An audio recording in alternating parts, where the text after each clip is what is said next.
agora ela não é só formadora, professora. Que é um livro muito bonito e que tem a cara dela, né, Lidiane? Literalmente, totalmente, né? Literalmente. Isso mesmo.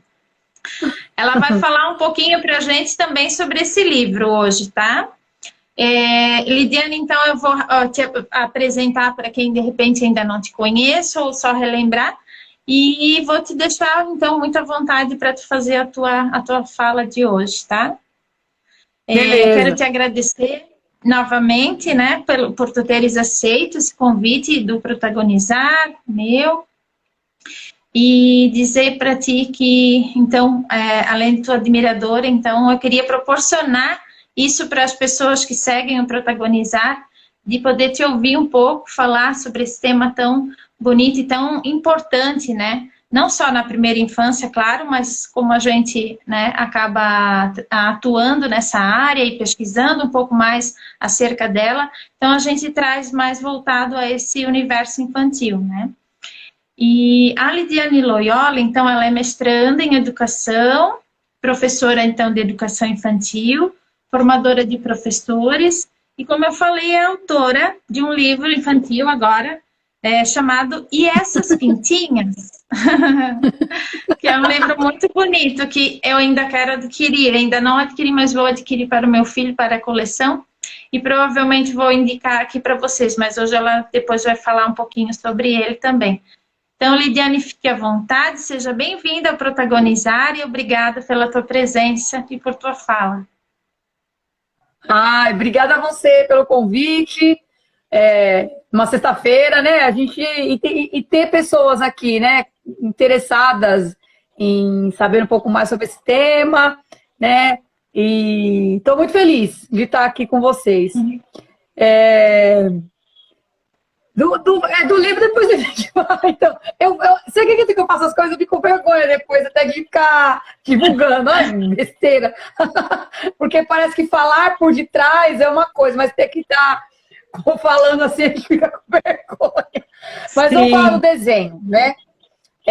Que foi o tema que a gente pensou hoje, né? Como vocês podem ver, aqui no fundo tem alguns do meu filho, do Rafa. Agora ele está com a mania de desenhar e querer colar na parede. Então, aqui na frente está cheio de desenho, atrás está cheio de desenho. Então, e é livre. Ele desenha do jeito que ele quer, como ele quer, né? Também. E aí eu fiz uma colinha aqui para poder seguir um certo roteiro para falar sobre desenho. Então, o que eu trouxe primeiro aqui, para falar de desenho, antes de pensar no desenho da criança, e eu te falar, se você vê alguma pergunta que alguém fale aí no comentário, pode me interromper, que às vezes passa, né? E aí acaba se perdendo. Antes de pensar no desenho, em especial com a criança, é preciso rememorar primeiro a nossa formação. Como que o desenho ele perpassa no professor. E quando a gente lembra desse desenho, a nossa história, enquanto criança, na escola, né, na nossa formação, nós sempre fomos podados, né? Ou colocados numa caixinha, no modelo. Então, hoje em dia, para nós adultos, quando alguém pede para uma formação, em algum lugar, desenhe tal coisa, a gente trava na hora. Tá? Ai, meu Deus, será que a minha árvore tá boa? Será que a minha casinha tá adequada? Por quê? Porque tá adequada ao modelo? Tá adequada a um padrão? Porque nós fomos, assim, formados pelo padrão, pintar modelos, desenhar modelos. Da mesma forma que nós não fomos ouvidos, né? A gente teve poucas oportunidades de ter voz na escola, nas linguagens também. Então, na hora de desenhar, de se expressar, pouco se fez.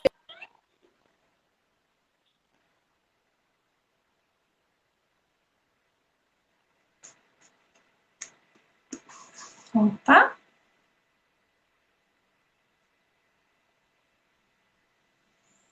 Acho que travou.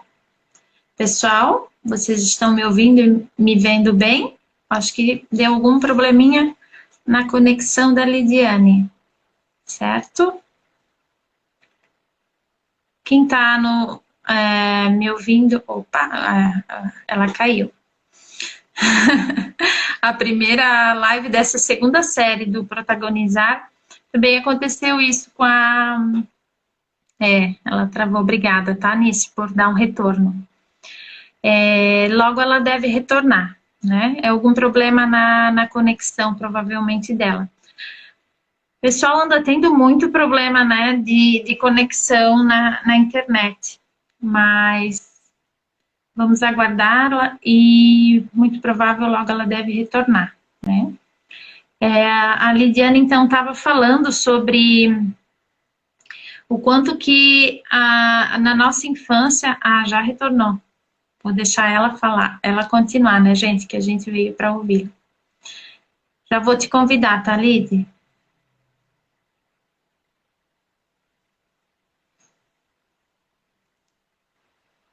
Gente, a internet tá horrível. Não, mas eu fiz uma live com a Cimei essa semana também, travou várias vezes também. Eu não sei nem onde eu parei. Ultimamente tá dando bastante problema, né? O pessoal tá reclamando bastante, assim, dessa questão. Mas, enfim, estava falando dessa questão do quanto na nossa infância nós fomos, de certa forma, podados, digamos assim, né? Tanto na questão de não ter voz, quanto na questão do próprio desenho, né? Eu estava pensando nisso até hoje, um pouco antes da live, lembrando da minha infância, Lid, do quanto que realmente, assim, eu trago até hoje comigo essa questão daquela casinha padrão, das nuvens, daquele sol com um sorriso, do quanto isso é forte na gente, né, Lid? Isso mesmo. E aí, se a gente não tira essa tinta da nossa formação, né, que tira esse passado da nossa prática, a gente chega na escola e faz a mesma coisa com as crianças. Vai desenhar na lousa a árvore para a criança desenhar, porque eu acredito que a árvore que eu fiz é a ideal que as crianças conheçam. E às vezes as crianças têm outros olhares de outras árvores do cotidiano dela que é diferente do meu. Então, se o professor não tirar esse olhar de encaixotado também e ampliar que as crianças podem trazer diferentes possibilidades, diferentes árvores, que é diferente da minha, para o desenho, ele vai sempre trazer o modelo para a criança reproduzir, e isso vai virar um ciclo vicioso que não tem fim também. E aí essa criança, quando ela vai para uma outra série, que o professor dá liberdade para desenhar, ela vai falar o quê? Eu não sei desenhar. Ou ela vai falar assim, mas desenha para mim, professora, porque eu não sei desenhar. Por quê? Porque ela já veio dessa prática de copiar modelos, né? Uhum. Tem alguém falando ali que está dando eco, mas alguém pode dar um retorno se está dando muito eco, pessoal? E se é mais na fala da Lidiane ou se era quando eu estava falando? Qualquer coisa nos avisem que a gente vai... Eu acho que é na minha. Mas para mim não, eu te escuto bem, assim. Eu estou escutando, eu estou ouvindo a minha própria voz. Então Então tá dando um pouquinho de eco na tua, Qualquer coisa, se tu quiser tentar um fone depois, mas só se tu quiser, senão... Acredito que também não chegue a atrapalhar, né, pessoal? Se estiver atrapalhando muito... Vamos tentar o fone. Então.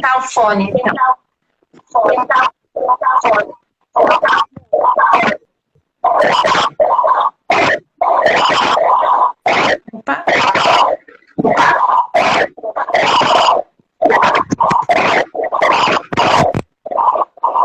Por desenhos efêmeros. Eu acho também, eu adoro desenhos efêmeros. Eu acho que desenhos que não fiquem presos essa folhinha que está aqui atrás, sabe? Que extrapole os espaços, o papel, e extrapole até essa questão do papel também. Porque esse é um limite também. Esse também é um quadrado, esse também é uma forma, esse também limita a oportunidade da criança de desenhar. Então, por exemplo, se eu pego uma folha, corto aqui e colo uma parte aqui em cima. Mas eu não vou colar as 30, igual aqui é 35 crianças em São Paulo, né? Eu não vou colar 35 folhas no mesmo lugar, né, gente? Eu vou colar um aqui, outro aqui, outro aqui, outro aqui. E aí eu espalho isso ou no chão, ou na mesa. Será que travou de novo? Não. Não, tô te ouvindo. Ah, tá. E a criança vai escolher qual folha que ela quer para ela desenhar. Então, ela pode imaginar assim, eu vou pegar essa daqui, porque eu sei que dá para fazer uma estrada maior. Eu vou pegar essa daqui, porque se eu virar, eu posso fazer uma pessoa, eu posso fazer uma árvore, né? Então, a criança, quando ela vê o papel, ela vai pensar, o que eu quero fazer naquele papel? É quando a gente manda todo mundo igual. E eu já fui assim, gente, colar um círculo na folha e colar todas as folhas no mesmo lugar. Então, depois que eu percebi que eu poderia dar o círculo e a folha, e a criança escolher onde que eu quero colocar esse círculo. Professor, eu quero colocar aqui, porque eu quero fazer um sol. Professor, eu quero colocar aqui, porque eu quero fazer uma flor. Professor, eu quero colocar uma folha assim, porque eu quero fazer uma pessoa, sei lá.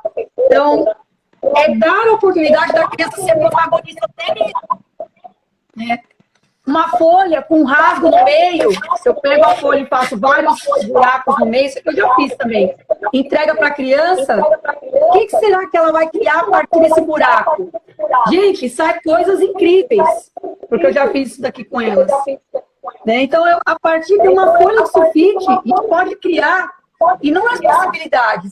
E ainda a gente tem o vício de imprimir um desenho pronto, né? Xerocar um desenho pronto para a criança. E a folha de sulfite, ela pode ultrapassar esses limites também. Ou dar de diferentes tamanhos. Eu não preciso dar sempre da mesmo tamanho. Eu posso dar... Porque aí a criança, ela pode desenhar em espaços maiores, mas se eu der uma folha pequenininha, qual será o desafio para ela desenhar numa folha super pequena? Também. É um desafio para ela. E tem criança que explora tudo. E tem criança que é detalhista, né? Então, como é uma criança que desenha no todo, ter isso de papel para fazer um desenho também. Uhum. Ô, Lidiane, tem uma moça... deixa eu ver aqui quem foi. A Edna, ela perguntou se de repente não está com o Note e o celular ligado e o volume do Note um pouco alto. Ela disse que isso pode dar uma interferência. Até eu estou com o meu aqui também ligado. Ah, não, então não é. E o meu também não tá sem volume. Deixa eu olhar. Às vezes acontece isso mesmo, viu, com o Instagram. Viu? Já aconteceu em live que eu fiz. De ficar esse eco mesmo, hein?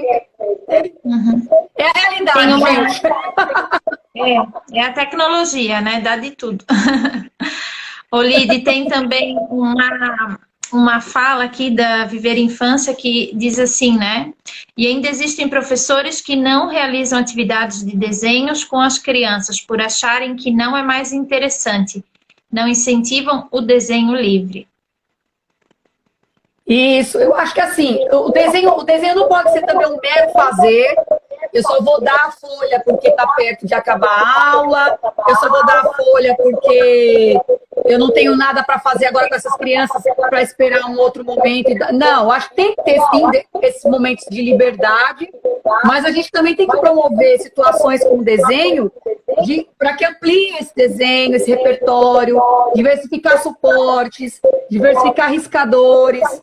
Então, o desenho é uma linguagem, tal qual é a fotografia, a música, a dança, o teatro, é uma área de conhecimento. Então, ela tem que ser valorizada tanto quanto as outras. Então, a gente não pode achar que o desenho é um mero fazer, para passar o tempo, né? Também. Verdade. A Edna, Ela ainda faz uma indagação de acordo com aquilo que tu estavas falando. Com essa interferência, o desafio será outro, será inédito e inaugural, né, Lidiane? Colocou. Acho que ela quis dizer com todos esses desafios, né, que tu fosse colocando ali pra gente. Sempre. E aí você pode depois dar essa folha de novo que foi colada e a criança vai escolher uma outra para poder ver o outro desafio que ela pode ter. Uma outra coisa que eu queria falar também, que a Edith Derdick fala muito, que desenhar não é somente lápis e papel. Vai muito além disso. Então, quando a gente desenha com carvão, com um pedaço de tijolo, né? Quando desenha no ar, quando a criança está dentro do box do banheiro e ela está desenhando naquele suor que ficou no box. O meu filho adora fazer isso. Então, também. Então, a gente tem que pensar que o desenho perpassa esses limites do papel. E o riscador também. O dedo é um riscador que a gente pode utilizar. Verdade. Mas tudo é como tu falasse, né, Lidiane? Eu acredito que é algo que está tão intrínseco, né, no educador ao longo dos anos, desde quando ele ainda era aluno, né, ainda fazia parte, né, ainda estava do outro lado, digamos assim, que para a gente, digamos assim, ultrapassar, né, atravessar esse padrão que a gente teve e foi limitado, digamos, enquanto criança, a gente precisa de muita formação, muita reflexão sobre a nossa própria prática, né, Lídia? Sempre. Sempre reflexão. E pensar também, outra coisa que eu queria trazer para a gente pensar. Qual o espaço que nós damos para esse desenho também? Igual, voltando àquilo que foi falado agora. É só para registrar a história? Também acontece muito isso na escola. Contei a história e necessariamente a criança tem que fazer um registro por desenho. E não precisa. Às vezes você falar na oralidade com ela sobre o desenho, usar outras linguagens do desenho, uma modelagem, já contemplou, às vezes nem precisa. Contou a história e tudo bem. Né? Para registrar uma brincadeira, para esperar a hora da saída. Então a gente tem que pensar que o desenho não é só para esses momentos. E muitas vezes ele é usado só para esses momentos também. Uhum. Desenho é uma marca. Então a criança, é ali que a gente vai conhecer também a forma que a criança traz, o pensamento dela. A criança ela não registra através das palavras o pensamento, suas dores, suas alegrias, seus desejos. E muitas vezes é pelo desenho que ela vai transmitir isso, né? Então, muitas vezes eu lembro das crianças estarem desenhando, cantando, ou contando uma história, narrando esse desenho. Então, é uma forma também de comunicação que o professor tem que lançar a mão nesse cotidiano. Uhum. A Edna também falou sobre, disse assim, amo as intencionalidades de refinamento do percurso desenhista que a Lidiane propõe. Ela fez um comentário sobre a fala. E a Jaque diz assim, certamente o desenho é expressão, sentimento e emoção. Isso. Então, expressão, sentimento e emoção. O desenho expressa. Se eu dou um desenho pronto, xerocado, né? Que expressão que a criança está fazendo ali? Que sentimento que ela está colocando ali? Que sensações que ela está colocando? Nenhuma. Ela simplesmente está fazendo algo mecânico, que é pintar um desenho pronto, e que não vai acionar muita coisa para ela, não. Então, quando a gente pensa assim, então as crianças não podem pintar desenhos prontos? Pode. Pode que o professor de vez em quando pegar um desenho pronto e dar para a criança pintar, mas o problema é que isso é recorrente. E não pode ser recorrente. Eu posso, por exemplo, isso eu já falei em várias lives, pedir para as crianças desenharem apenas com canetão preto o desenho, e aí o professor tira cópia do desenho das próprias crianças. Então, as crianças vão pintar um desenho, né? Praticar esse gesto de pintar um desenho, mas um desenho da própria criança. Então, hoje todo mundo vai pintar o desenho que a Maria desenhou. Hoje todo mundo vai pintar o desenho que o João desenhou. Então, isso é uma prática também na nossa escola. Desenha no canetão preto. Nos primeiros dias a gente gosta de fazer isso. Primeiras semanas. Só com o canetão preto. E aí esses desenhos são guardados, e aí de vez em quando é xerocado e as crianças pintam. Pintam o desenho deles, né? Sim. A Lídia, o pessoal está falando que está dando eco. Não sei se queres tentar novamente o fone. Aquela hora deu uma interferência. O fone deu certo. Ele ficou zunindo. Então... Engraçado, né? Tá tudo... a Lídia diz que não tá com o notebook ligado ali perto. Não, mas, não tem, e não tem ninguém aqui em casa ouvindo a live. Mas é como a Lidiane falou, às vezes o próprio Instagram dá essas interferências também. Deixa eu ver aqui, a Nice também falou, né? Trouxe. Opa, deu... Eu fiz uma live uma vez com uma coordenadora e ficou com eco também. Acontece isso aí. É a própria internet ou... né? A Nice trouxe assim, desenhar no chão da terra, a Tânia disse com outros tipos de tintas, e tem variações do próprio material, né? A tinta, né? Quantas possibilidades, né, Lidiane? Isso, eu escutei uma vez, né, de uma live, que esse protagonismo, experiências diversas das crianças com diferentes materiais, o que antecede é a pesquisa do professor. Então, se o professor conhece um tipo de pincel, aquele amarelinho, chanfradinho, ele vai propor sempre aquele tipo de pincel para as crianças. Quando o professor pesquisa, investiga diferentes tipos de pincéis, as crianças também vão ter a oportunidade de diversificar isso também. Então, o que antecede essa experiência criativa da criança é o professor. Ele também tem, ele é o protagonista master dessa situação. Porque é ele que vai fazer uma investigação inicial de materialidades, de suportes, de olhar para o papelão, falar, puxa, esse papelão eu posso usar tanto do jeito que eu cortei aqui, como eu posso desfazer em duas partes, e as crianças vão pintar do lado um do lado, para ver outra sensação. O professor tem que olhar para diferentes tipos de papéis, de ir até uma gráfica e falar assim, você tem restos de papéis que você refilou, que pode me doar? E às vezes é um pedaço de papéis super bacanas. A gente coloca numa caixa e a criança usa para poder desenhar também. E tu vai falando dessas possibilidades, as professoras vão lembrando de outras, né? A Tânia colocou aqui canudo, escova de dente, enfim, né? Tantas possibilidades. Muitas. E é isso que é o bacana. É olhar para os materiais que a gente tem muitas vezes à nossa volta, igual quando eu dei linha. Eu peguei pedaço de linha, de fio de malha, e falei para as crianças, hoje vocês vão pintar com a linha. Aí eles pensaram, como assim? Aí eu dei a tira da linha, e a ideia das crianças primeiro era controlar. Então eles passavam a linha na tinta, e eles queriam controlar essa linha para que saísse desenhos mais formais, né? E aí eles perceberam que não tinha como controlar a linha, porque ela parecia um pêndulo.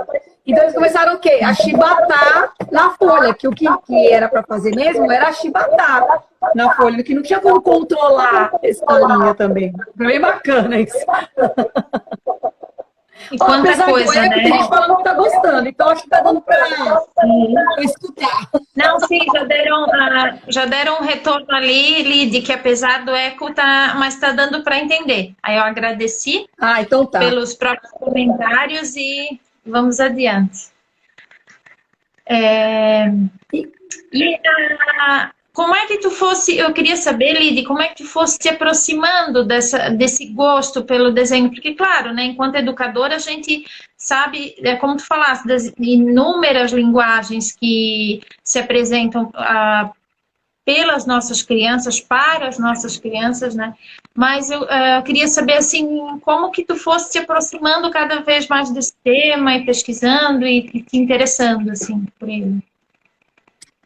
minha formação inicial é artes, né? Eu fiz artes visuais, depois que eu fiz pedagogia. Então, para dar aula para criança, desde sempre, eu usei o magistério, né?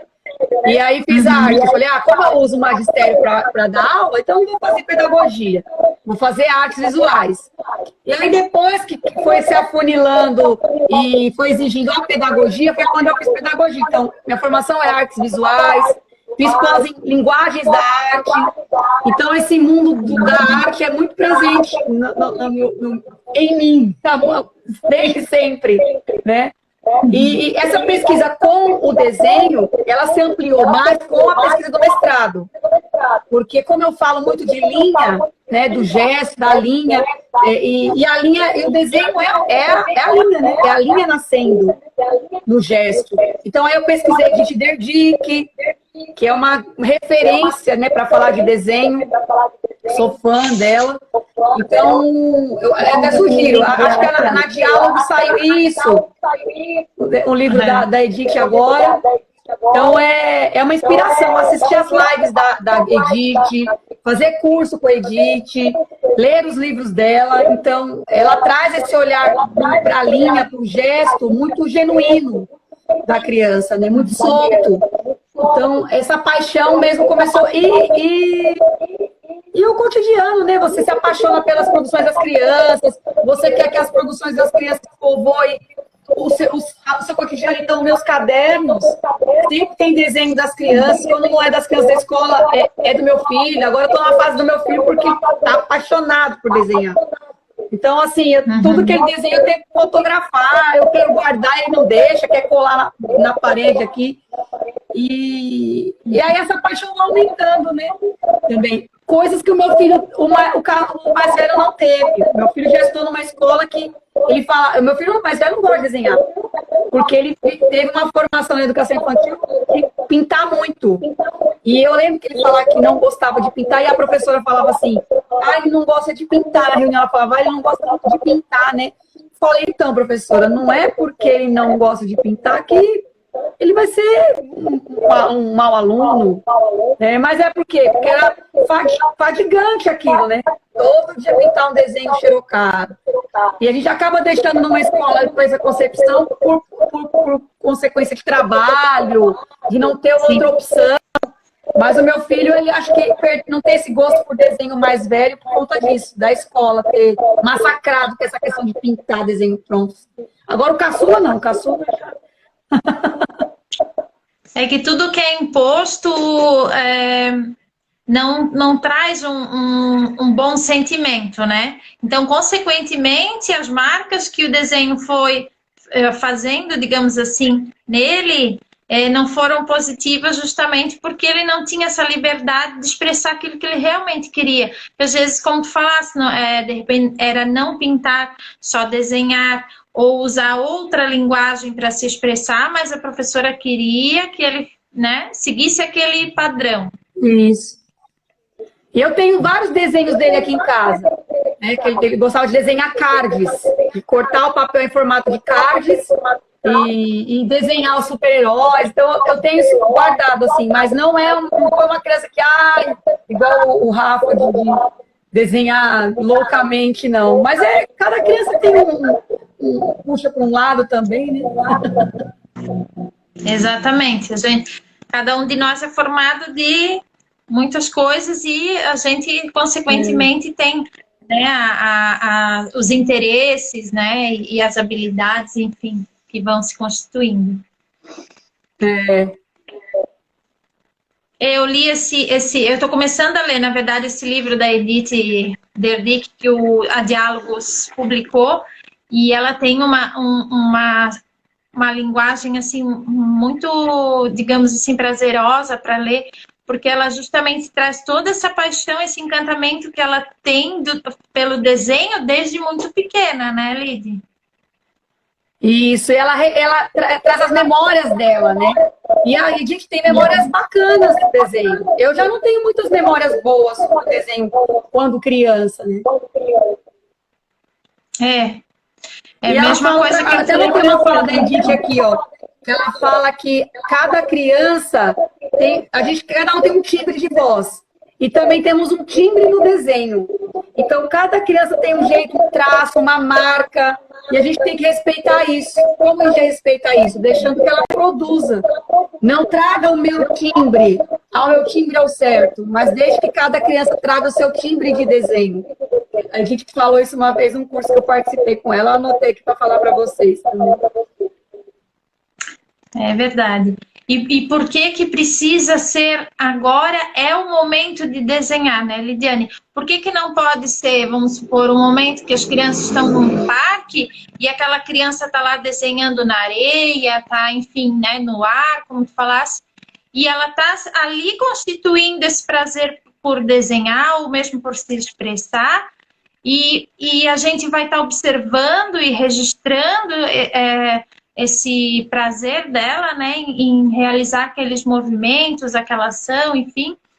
E não necessariamente tem que ser no momento que todo mundo tem que parar e fazer aquilo que foi pensado, né? Exatamente. Enfim. E nem no papel, igual. Qual é a forma de eternizar esse desenho da criança feito no chão? É a fotografia. Então, e a gente fica muito preso em entregar pastas com quilos de desenhos, e eu posso montar simplesmente um mural desenhos efêmeros, né? A hora que ela desenhou com um toco de madeira e montar um mural com esses desenhos efêmeros. A família vai levar a foto desse desenho, né? É verdade. E que lembrança, né? Isso e não deixa de ser um registro, né? Também. Com certeza. E todos esses registros são igualmente importantes aos que o professor pensou previamente, né? Aquilo que se constituiu na hora, né, não tem menos importância do que o que foi previamente planejado, né? A gente tem que parar de achar que tem que só materializar no papel ali, né, para poder mostrar a produção das crianças. Eu tenho muitas fotos de desenho feito pelas crianças com fio, com arame, com macarrão, no chão. E isso, hoje eu posso falar desses desenhos, mostrar informações, por conta que a fotografia me proporcionou isso, né? Mas não não só ficar preso a esse desenho aqui na folha, né? Igual o Altino fala, além da folha 4. Esses meus pensamentos, eu ia falar disso, eu ia falar do último livro do Altino, né? Além da folha 4. Extrapolar isso, extrapolar o tamanho de papéis, extrapolar suportes, não ficar preso a parâmetros, né? Que a casinha, as crianças não moram numa casa como, né? Eu não sei como é que é aí no sul, mas a escola onde eu trabalho, de um lado são prédios e do outro é um terreno que foi invadido por um pessoal e construíram barracos. Então, qual a configuração de casa que vai ter? Não é aquela do quadradinho com um telhadinho. Eu não posso também fazer esse formato de casa e falar que isso é a casa, porque essa criança que mora num barraco é outra configuração de casa. Se eu peço para desenhar a casa dela, ela pode até desenhar essa casa do quadradinho. Mas se eu peço para desenhar a casa dela, não vai ser esse formato. Ela vai trazer um outro olhar. A criança que mora em prédio, ela vai trazer um outro olhar. Então, e a gente acaba, às vezes, vamos desenhar uma casa, aí faz a casinha lá na luz. Sempre igual. Então, a gente tem que ter esse cuidado também. Porque a gente está vivendo um outro momento, outra realidade. De configuração familiar, de configuração dessas crianças onde elas moram também. Uhum. Árvores e uma também, coisa, né, que fala da copa. A árvore tem que ter a copa verde. E a gente pensa nos ipês. Os ipês são de várias cores. Então, como é que eu posso falar se a criança pintar uma árvore de amarelo, rosa, que está errado? Verdade. E a cor também é algo bem forte, né? Que o céu tem que ser sempre azul, que o chão tem que ser, enfim, né? Uma coisa que eu estava lembrando agora me fugiu com essa questão da cor, mas daqui a pouco eu lembro. Lembrei de um outro exemplo que eu quero te falar. Deixa eu ver aqui. A Tânia até está trazendo algumas falas. Ela é professora aqui na Rede Municipal de Brusque. E aí ela está dizendo, né? Tudo depende do que foi motivado, somos únicos também nos desenhos, folhas de árvore no parque. Ela disse também, brinquei com palitos de picolé, uma formou uma casa quadrada. Aí o Viver Infância lembrou, né? Aquela clássica casinha com chaminé. Verdade. É. E aí, o que acontece? Aí vem a criança e fala, você pede para a criança desenhar. Muitas pessoas perguntam isso. Pro, eu não sei desenhar. Aí as pessoas falam, Lívia, o que eu faço? Então, aí tem que construir uma relação de parceria e confiança com essa criança. Que não vai ser do dia para a noite. Então, é falar, não, você sabe desenhar assim, desenha do seu jeito. E aí é o quê? Uma criança que está presa ao parâmetro. E ela acha que o não saber desenhar dela é porque ela tem que estar parecida com um modelo. Então, quando o professor incentiva que ela produza, que ela desenhe de uma forma livre, né, que valorize essa produção da criança também, a criança aos poucos vai perdendo esse medo de se arriscar. Não é do dia para a noite. Então, muitas vezes que você vai pedir para a criança fazer alguma produção, a primeira coisa que ela vai falar, eu não sei. Mas tenta, vamos lá. Você sabe sim, tem que tentar. Só que tem dois parâmetros. E tem uma outra coisa que eu gosto de falar também. A gente tem que elogiar né, a produção das crianças, mas também a gente não pode ficar só naquilo assim. Tudo que elas fizerem falarem assim. Ai, que lindo! Ai, amei! Isso também estaciona a criança. Então você pode falar assim, nossa, achei incrível o seu desenho, mas que tal se você colocar, não sei, tá faltando, sabe que tá faltando nuvem no seu desenho? Aí a criança pensa assim, verdade, vou lá desenhar. Então, é ampliar também, porque senão a criança acostuma, toda vez que eu vou lá, a Pro vai falar, ai, que lindo. Ai, que lindo. A gente tem que falar que tá super legal, mas também ampliar isso. Isso eu aprendi quando eu fazia a faculdade de artes visuais. Eu lembro quando eu tinha aula de modelo vivo, o professor falava, Lidiane, tá jóia seu desenho, mas que tal se você mexer nessa cabeça, né, arrumar um pescoço, tá bom, professor. Aí a gente lá arrumava aí, show de bola. Então, isso amplia também. E não é falar num tom bonitinho, não, volta lá e termina. Não. É falar de um tom que contagia essa criança para que ela volte animada, para poder mexer mais naquilo, para voltar para mostrar para o professor. Tem esses dois lados também, né? Instigando e não impondo, né, Lidiane? Isso, que tal? A palavra que tal, ela te sugere para você. Pode ser que a criança fale assim, não, para mim tá ótimo. Então tá bom, tá lindo. Mas se a criança que vai parar para pensar e vai lá fazer. Então a gente tem que dar esse que tal, sugerir um pouco mais. Às vezes a criança faz o desenho e pinta de uma cor só. Aí você pode falar assim, nossa, que tal se você fizesse mais colorido? A Pro tem o cabelo de uma cor, tá com a blusa de uma cor, tá com a calça de outra cor. Que tal se você colocasse mais cores aí? A Pro adora desenho colorido. Então a criança vai começar o quê? A explorar mais essas cores para pintar. Porque senão ela pega uma cor só, né? Então a gente também tem que incentivar, explorar, induzir que ela amplie esse olhar para o desenho também, né? Verdade. A Anice está dizendo que hoje ela pegou folhas vinho com um contorno rosa e amanhã ela vai desenhar com a pequena dela. Ah, que legal. O Viver Infância trouxe uma questão para ti, Lídia. Ela diz assim, Lídia, e em relação às histórias contadas, quando se pede à criança para desenhar o que mais gostou, o que você pensa em relação a isso? É produção ou pode ser considerado uma criação da própria criança? Quando você pede para ela desenhar o que ela mais gostou, você já está dando para ela a opção de escolha. O que eu gostei é diferente do que o outro gostou.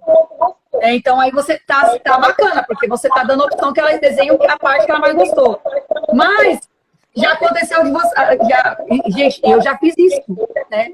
E o professor terminar de contar a história, colocar a capa do livro na lousa e a criança tem que desenhar a história a capa. E às vezes ela gostou do fim do desenho. também. Mas isso eu tô falando porque eu já fiz também. Vamos desenhar a história que eu acabei de contar. Eu pego e coloco na lousa. Então, isso eu já fiz. Então, eu não tô dando opção de escolha. É diferente. Isso que você está falando é uma opção de escolha. Ela vai desenhar aquilo que ela mais gostou da história. Pode ser o monstro, pode ser a princesa, ou pode ser nada. A pessoa pode falar, eu não quero desenhar porque eu não gostei de nada. Outra vai desenhar várias situações, porque ela gostou de vários flashes da história também. Ou às vezes, né, já aconteceu comigo, eu tinha um aluno do 2º ano, quando eu dava aula ainda no ensino fundamental, ele era muito de desenhar desenhos muito pequenininhos, assim, cheio de detalhes. Tudo tinha muito botão, muito detalhe em tudo, era riquíssimo, assim, de detalhes. E uma vez, quando foi feita uma contação de história, então veio essa proposta, assim, né, de colocar no papel aquilo que interessou. E ele fez um desenho de algo assim que aparentemente não tinha nenhuma relação com a história. E aí se a gente olha, tá, mas o que tem a ver com, né? E antes de a gente pré-julgar a nossa criança, né, a gente tem que ouvi-la. Por isso que é tão importante a escuta também nesse processo, né, Lídia? Porque se a gente já corta, né, e diz assim, tá, mas isso não tem nada a ver, não tinha nenhum personagem assim, ou, né, enfim, a gente já bloqueia, e às vezes essa criança usou tanto a imaginação que ela foi muito além daquilo que a história mesmo trouxe em imagens e tudo mais, né? E respeitar isso. A mesma coisa que ela está falando, fazendo um desenho que às vezes não tem a ver com o contexto que você está falando, acontece, a gente está fazendo uma roda de conversa falando de abacaxi e a criança me fala, minha mãe fez macarrão em casa, então é a mesma coisa. Acontece. Verdade. As crianças são... Lidiane, acho que não temos mais muito tempo, eu não sei como é que, porque eu entrei um pouco depois, né? Não, mas eu acho que ainda uns 15 minutos de live, acredito que ainda a gente tenha. A Nice diz assim, ela já fez a receita com a filha mais velha, que você acha de desenhar os ingredientes do bolo, ela propôs a filha mais velha. Eu acho bacana. Isso são possibilidades, né? São uma das situações. O que estraga tudo isso no cotidiano é sempre fazer a mesma coisa. Então, hoje foi o desenho dos ingredientes, ótimo.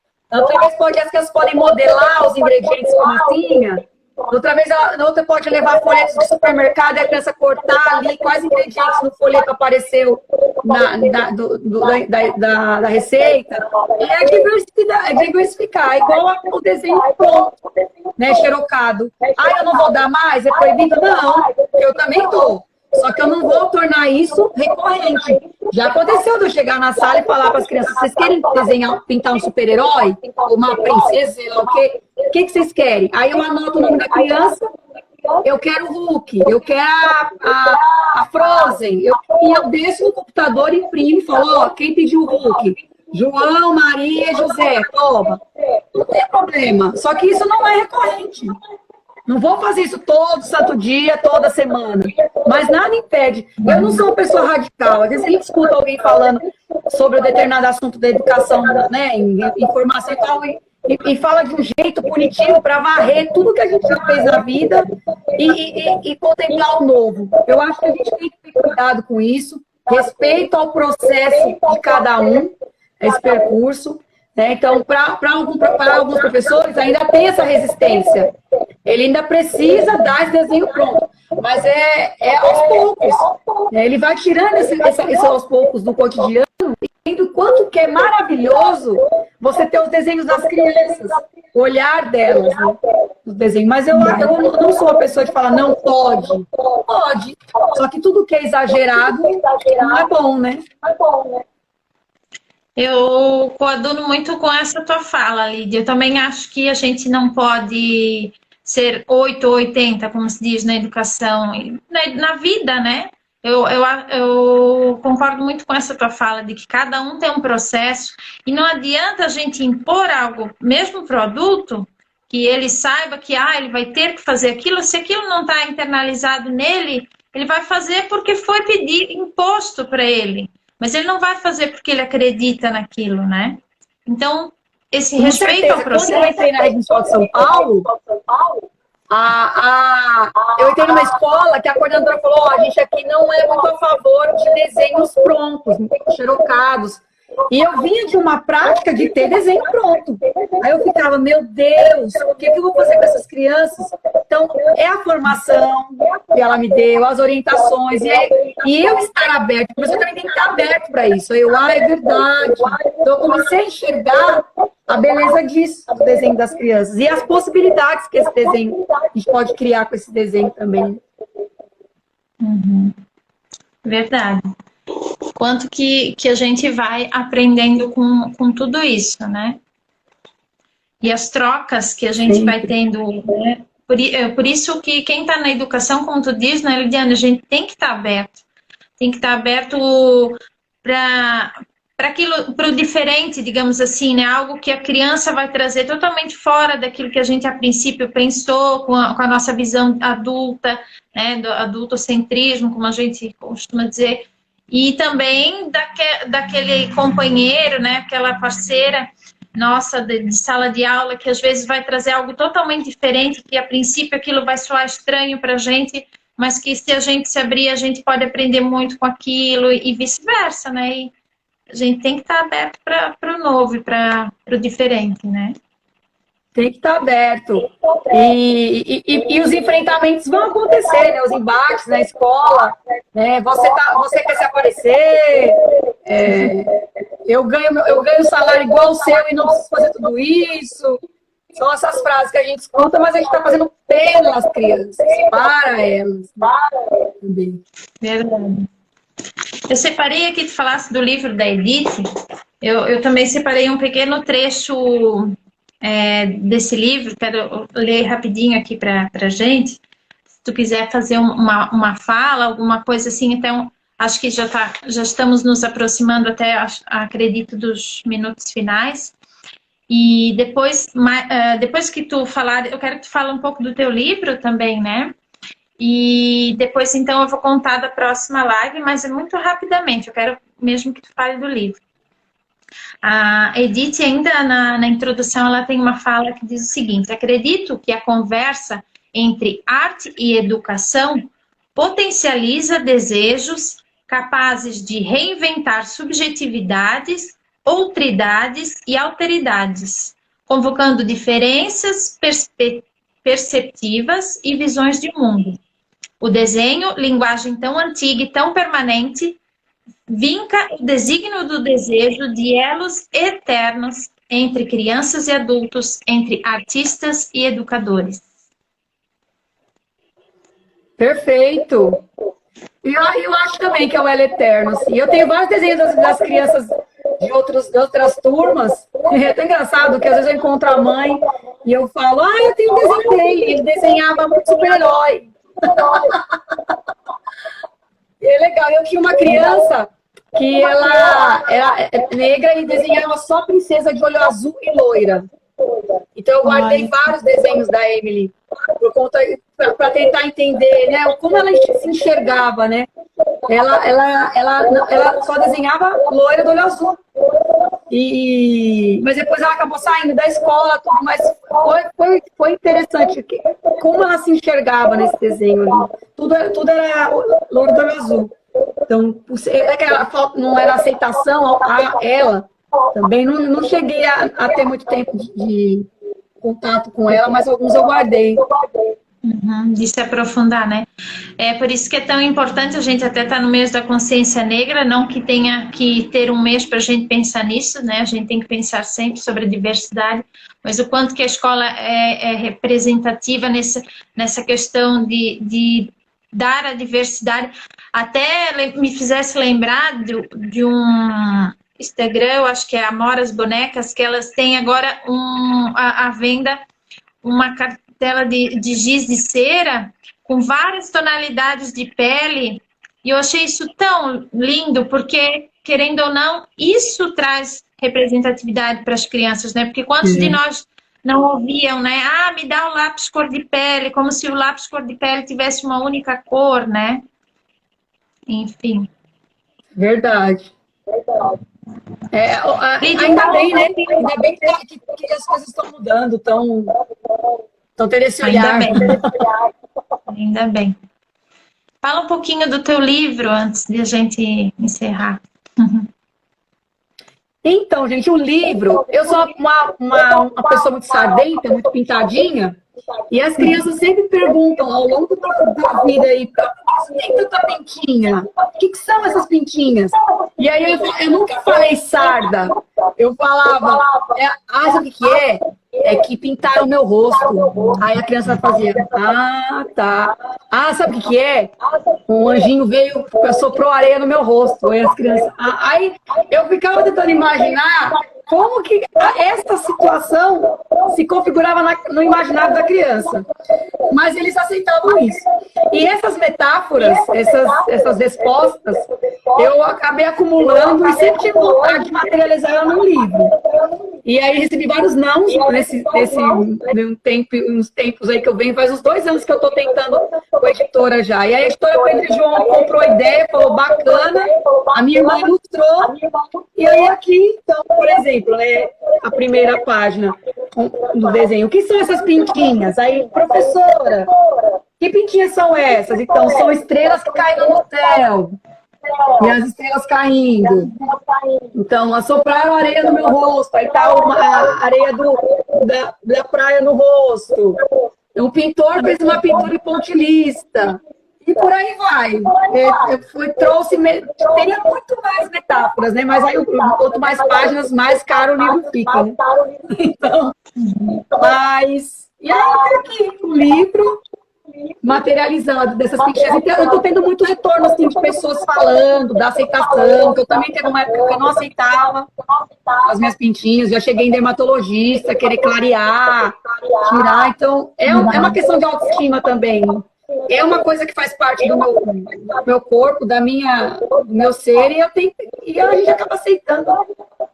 E aí muitas pessoas falam que os filhos não aceitam, que a própria pessoa não aceita, que achou bacana a história, assim, também. Até porque uma das linguagens fortes que as crianças trazem são as metáforas, né? E que lindo esse teu livro, Lidiane. Como o pessoal pode adquirir ele?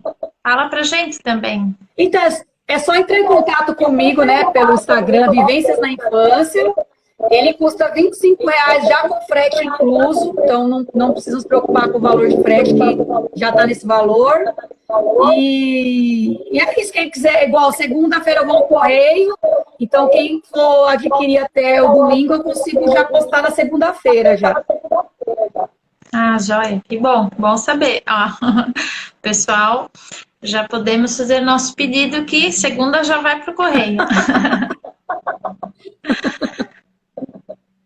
Então, Lidy, antes de eu me despedir de ti, eu vou falar rapidamente sobre a próxima live do Protagonizar. Temos uns minutinhos finais, antes que dá aquele tempo na tela do Instagram, né? Então, pessoal, na semana que vem, a nossa próxima live, então, será dia 11, na quarta-feira, às 20 horas, um pouquinho mais cedo. E será o protagonismo infantil através do brincar, com a professora Juliana Ladeia. Vocês conhecem ela, Lidy? Ela tem Não conheço. Ela fez um documentário muito bacana sobre brincar. Enfim, ela vai trazer toda uma fala muito rica sobre esse documentário. Legal. E aí, na quarta-feira que vem, então, às 20 horas. Depois, no final de semana, provavelmente domingo, eu vou estar postando o card de divulgação. E aí, eu espero todos vocês. Lídia, eu quero te agradecer mais uma vez pela tua presença, por tu falares do desenho dessa forma tão apaixonada, e é tão bonito de ver, né? A gente sente isso quando o educador realmente fala daquilo que sente, daquilo que realmente pratica. E foi um prazer te receber aqui no Protagonizar. E tu é sempre muito bem-vinda aqui. E também saber um pouquinho mais desse teu livro para a gente querer conhecer ele mais de perto. Obrigada. Desculpa aí a conexão, o eco. Estou à disposição. Quem me conhece, que está assistindo a live, sabe que eu sou uma pessoa super disponível para responder. E é isso. Obrigada. Bom final de semana para todo mundo. Obrigada. Pessoal, muito obrigada pela presença de todos e todas. Quem não conseguiu acompanhar o início, assistam a gravação. E até a próxima quarta-feira, às 20 horas. Beijo grande. Um bom final de semana também a todo mundo. Tchau, Lita. Tchau, pessoal. Tchau. Tudo de bom.